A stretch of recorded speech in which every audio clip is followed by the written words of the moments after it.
Hindi makukumpleto ang F4 sa napipinto nilang reunion concert na magaganap sa 2026. Kinumpirma kasi ng Taiwanese actor na si Ken na hindi siya magiging bahagi nito dahil sa ilang misunderstanding sa event organizer.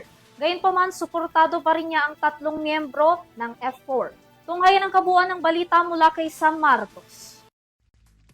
Kinumpirma na ng Taiwanese actor at singer na si Ken Chu na hindi na ito makakasama sa nalalapit na reunion concert ng F4. Sa kanyang Instagram post, naglabas si Chu ng isang video matapos ang di umano na kumakalat na balita patungkol kung bakit wala ito sa concert. Sinabi nito na tinanggal umano siya sa proyekto dahil sa nagsalita ito sa nalalapit na concert bago pa man ang opisyal na announcement nito.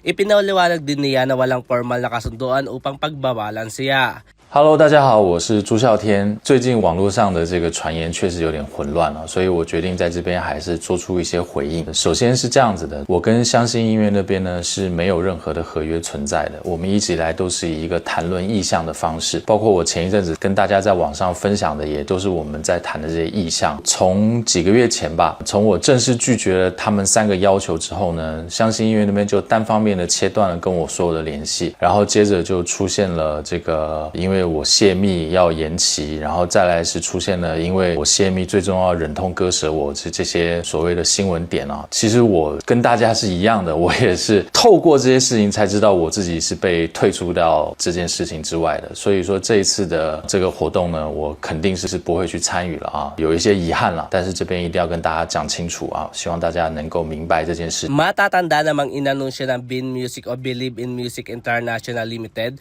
noong December 7 na magkakaroon ng reunion concert ang F4 na kinabibilangan sana ni Ken Chu, Jerian, Big Chu at Jay Chu.